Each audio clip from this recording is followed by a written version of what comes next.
Our next guest joins us from a company who specializes in cloud-based digital security with several global partners. He is the CEO of GlobeX Data Ltd, Alain Ghiai. Alain, welcome into Tomorrow. How are you?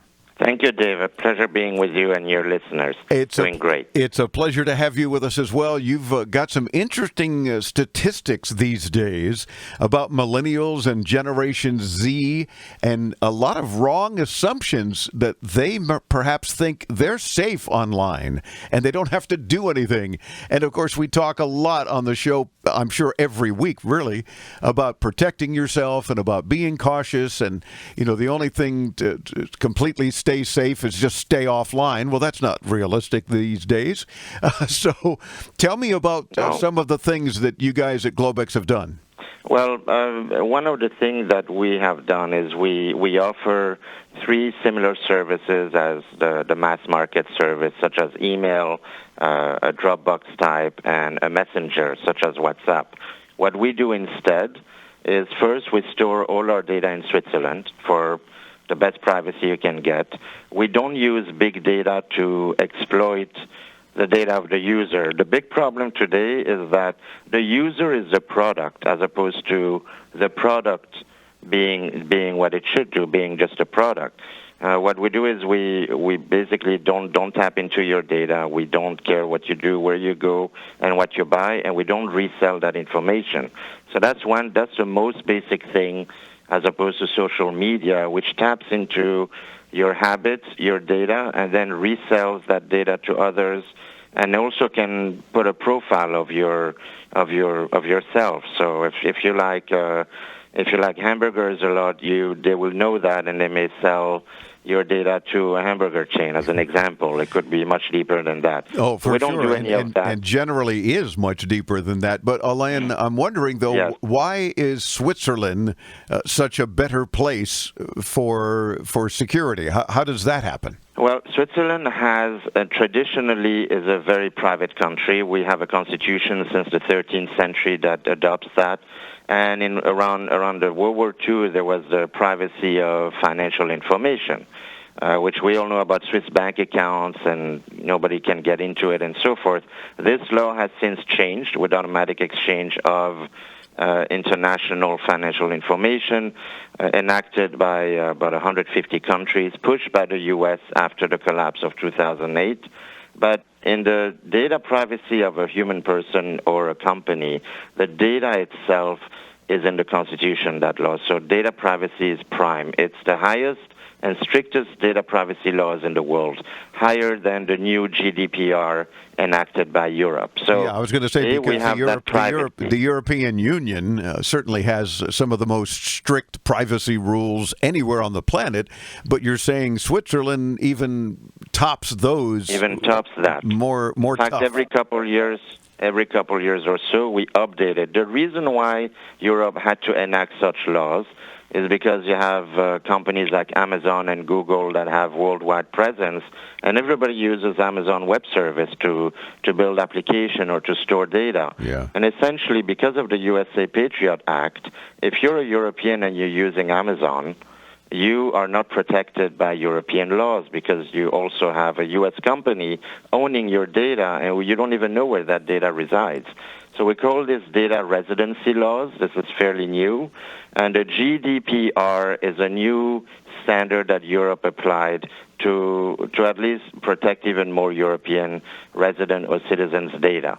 Now, the Swiss privacy laws always top that, and Switzerland now is becoming the go-to place to have data stored. We have about 50 data centers that store some of the world's most important data. Where our servers are at the same data center that house the World Health Organization and most of the United Nations and banks and so forth. So that's the most basic thing. Then what we do with our product, Private Talk, which is a chat application and voice, we use higher encryption. We don't use your data to resell it. We don't look at your data, so we don't have what we call metadata residing on your application. So you have a much higher security whether you use our email system or our digital safe, which is our most famous application. It's kind of a Dropbox and email and password manager rolled into one. So you have on one hand, Alain, please take a breath once in a while so I can talk with you. I don't want this. We can't make this a 10-minute commercial for GlobeX. No. Sorry. But one of the things that I want to get back to, though, from a consumer standpoint, is we've had some listeners thinking that, well, is the threat of being hacked kind of overblown? Are these issues that we as individual consumers need to be concerned about, or is it mostly for companies to be concerned about? And you certainly expressed a lot of that and showed that, yeah, absolutely, companies big and small need to be concerned about their data for their customers. But what about us as individual consumers? Well, the problem, the companies are not really concerned because they make money from your data. So if we don't have a choice, which is the case today, we need to reduce our social media footprint. There is no other choice. It doesn't mean that you cannot be on social media, but there is a level of activity in social media today where every person, especially Generation Z and millennials, they basically inform the entire world about every move they do, where they go to eat, and what they've done half an hour ago. You see a lot of these posting and selfies and so forth. And today with artificial intelligence, one can basically reconstitute a profile of a user and know where they typically go, what they do, which bank account they use, and so forth. So it's more about the activity of a user, I would say the best advice I can give, because you still need an online presence, is to reduce your social media activity. Now that is a very good point, and I'm glad you brought that up, because a lot of people, you're right, it's every single thing they do every day, all day. It's not, what makes them think anybody cares, let alone their friends, but they overdo it, and that part is overblown. And you're right now about artificial intelligence being able to play a role here to start kind of mapping out a whole lot more detail than the average person would think about. So maybe, as you say, cutting back on some of that is certainly a good idea. Doesn't mean, as you said, don't stay off social media if it's something you enjoy doing, but just don't tell us every single thing you do and everywhere you go. And because you are essentially voluntarily giving information to commercial companies that will exploit that information and make money from it on your back.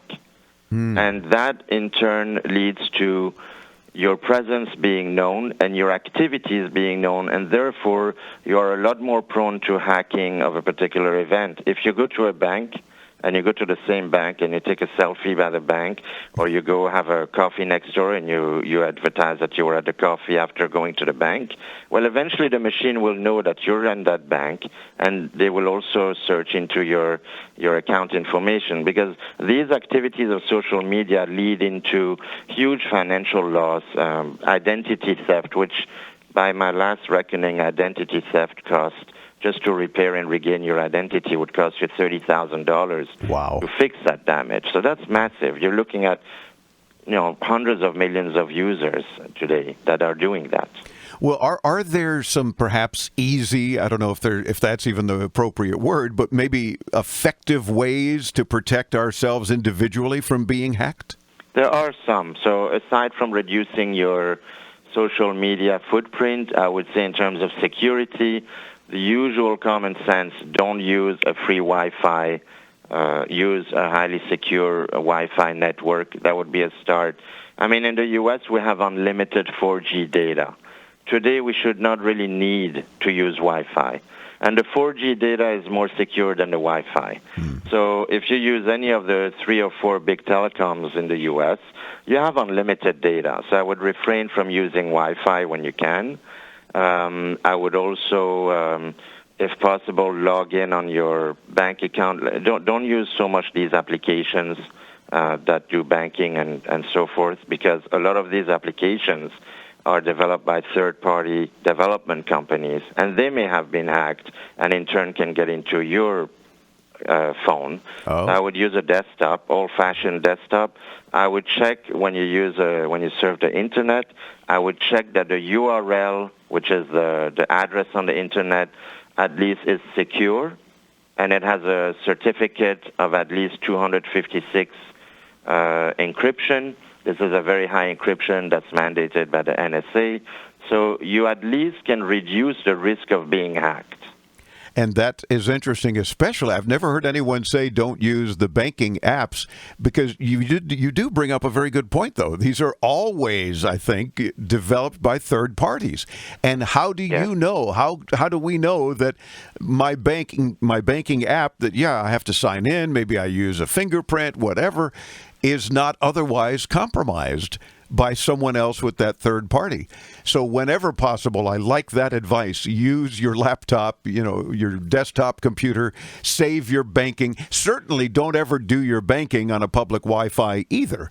I mean, if all you've got is because you've got poor cell phone signal and maybe you're at a coffee shop, you have a little Wi-Fi, don't do anything involving your money or anything private in those public Wi-Fis. We remind people of that all the time.